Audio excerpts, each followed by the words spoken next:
Hello, I'm Kads, and welcome back to the free-to-play review. So today's topic is going to be the latest iteration of my least favorite event in the game, the Deck of Fate, specifically the Fuel Deck of Fate, the second one for the year 2025. So first things first, let's address the elephant in the room. This is not the Leo event, however, it is related to the relic fragments from the Teenage Mutant Ninja Turtle collaboration, so that is the tie-in, so to speak, to the event, but there are no champion fragments up for grabs, so you need not worry about this being the Leo event. Now, this particular Deck of Fate is a combination of champion training as well as Soulstone summoning, so there is some incentive, depending on your needs and or goals, to pull some Soulstones in efforts to get some of the card flips here. So if we take a look at what's all in the deck, you can see here, again, the primary thing that is up for grabs are the relic fragments. So the rare fragments, there's 300, there's 200 epic, 150 legendary, and then 50 of the mythical, alongside, primal shard, void shard, ancient shard,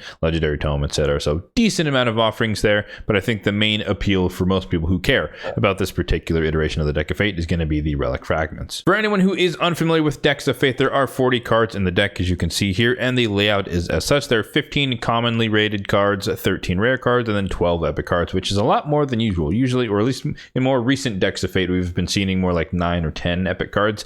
In this case, there are 12. And that actually is a really handy thing because of how Decks of Fate work. The primary gimmick here is that if you get 3 of a kind in a row, 3 commons, 3 rares, or 3 epics, then you get to roll on these respective table for more rewards, lots of energy, gems, shards, books, chaos ore, and even more relic fragments. Now, the benefit of there being 12 epic cards is because this Deck of Fate features the pinning feature, meaning that you can preserve a streak of rare or epic cards. That way you can practically guarantee yourself a streak of one of those. Ideally, you'd be able to get a rare streak in between epic streaks, but I would definitely replace a rare streak with an epic streak because you're rolling on the better table. And in this case, like we talked about, there are 12 epic cards. So if you were to flip the entirety of the deck, that would mean you'd have a guaranteed 4 rolls on this pretty darn juicy table down here. If we scroll all the way down to the very bottom here, we can take a look at all of the points that are going to be offered up for grabs from the champion training event, as well as the Soulstone summoning aspect of it. And this is a pretty decent return on investment in terms of Soulstones.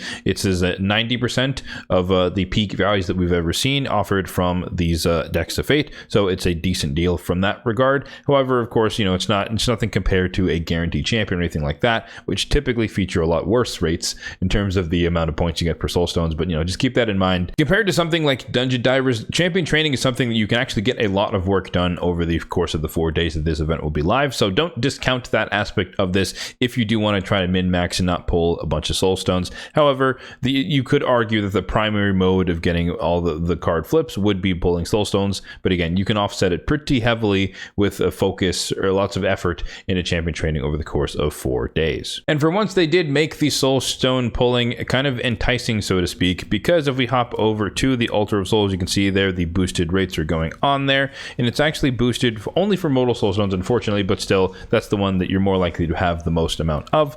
But they're boosting the rates for 4-star, 5-star, and 6-star perfect souls, which is kind of nice. Usually it's just the 5-star and the 6-star, which you would rarely see in general from a mortal Soulstone. Obviously, you're still most likely to get 1s and 2 stars, and that's predominantly what you're going to be seeing. But nonetheless, slightly higher chances to get 4 stars is not the end of the world. So that's a pretty nice boon in terms of incentivizing you to rip through some of your mortal Soulstones at least. Now let's hop over into the spreadsheet and take a look at the numbers here in a little bit more of a digestible format. So this spreadsheet will be linked in the description box down below. This is the Raid Tools spreadsheet. It has all of the fusion plans, stuff like that, fusion potion calculator, the Titan event log newly added, as well as the Heroes Path calculator and the Deck of Fate calculator. That's what we're looking at. So if you do happen to open up the file, then be sure to check all the tabs to find the one that is most pertinent to what you are looking for. So in this case, we're going to be highlighting the champion training as well as the Soulstone summoning element. As I talked about, the nerf replier in this case is only at 90%, which is pretty darn good, 100% being the best and 60% being the worst. So it's a pretty decent return.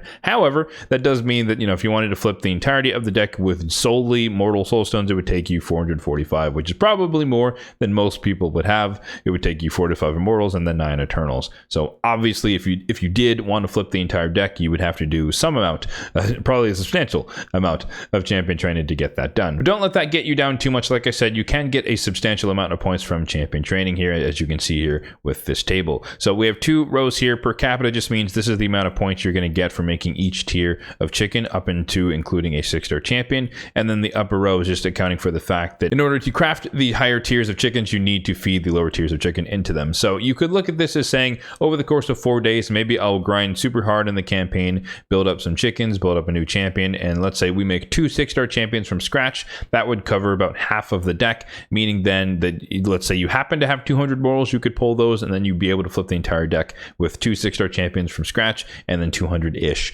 mortal soulstones. So just thinking in that way, you can get a decent amount, if not the entire deck completed, if you wanted to, just by focusing on champion training to help offset the cost of soulstones. Now that being said, I will issue a word of caution because we are in November now. We do know that the Raid / Teenage Mutant Ninja Turtle collaboration is going to be ending soon, within the next week or 2. That means that the Leo event that they have guaranteed is going to come down the pipeline is going to be within the next week and a half. So it may feature shards only. It might feature shards and soulstones. We don't really know that for sure. We won't know until the event goes live. So you may not want to pull your soulstones in this just to chase relic fragments if you do want to guarantee yourself Leo. Again, we don't know. This is pure speculation. There is a pretty decent chance that it's going to be exclusively shard based, but we don't know that for sure. So I would just, again, give you a word of caution. And I guess from here, we can just segue into my formal recommendation for all of you guys. I would definitely say do some champion training over the course of the next 3 days. That will help you offset the cost, or just get some free flips just by farming the campaign. It's something that is always accessible to every single player, regardless of your status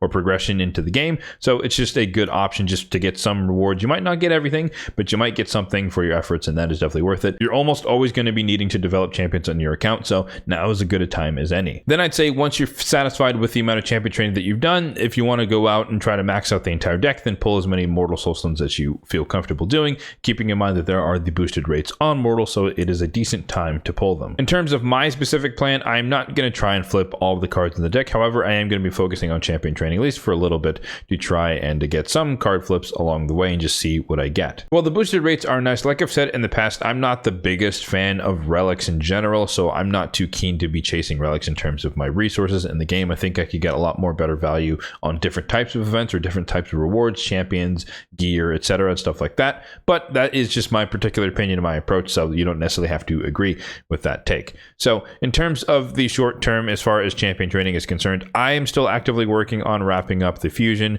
I have 3 of the epics, being leveled up. They're level 48, so they're really close to level 50. I still need to finish out the dragon tournament that's live for the next day or so. But once I finish that, then I will have the last of the epics that I need to fuse the last copy of the fusion epic. I'll start leveling up that one, get them all the way up to 5-star fully ascended and whatnot, and then I can fuse the fusion Sanguina Maria. So essentially, I'm going to be champion training as much as I need to get that last epic up to 50. And then obviously, I pulled some new champions recently, so I'm going to be working on them as well. But since the fusion is basically over and it doesn't look like we're headed immediately, at least, into a Titan event, I want to take advantage of the time they might be giving us to work on developing my account, that being getting some masteries for some of the newer champions I've pulled, and or running Sand Devil, because I am in dire need of dust, so I need to re-roll a lot of gear on my account. I have a massive backlog that's like 20 gear pieces long, but I digress. So yeah, that's going to do it for the free-to-play review of the Fuel Deck of Fate 2 for 2025. Let me know in the comment section down below, what is your plan relative to this iteration of the Deck of Fate? Are you going to be focusing on champion training, or have you already ripped all through your Soulstones, hoping for the best and getting as many card flips as you can? Let me know what you got from your Soulstone summons if you did happen to open some. As always, if you did find this video helpful, then be sure to hit that like button down below. It really does help out the channel, and feel free to hit the subscribe button down below as well, if and only if you're enjoying the content overall on this channel, for more content just like this one in the future. Thanks for watching, and have a good one.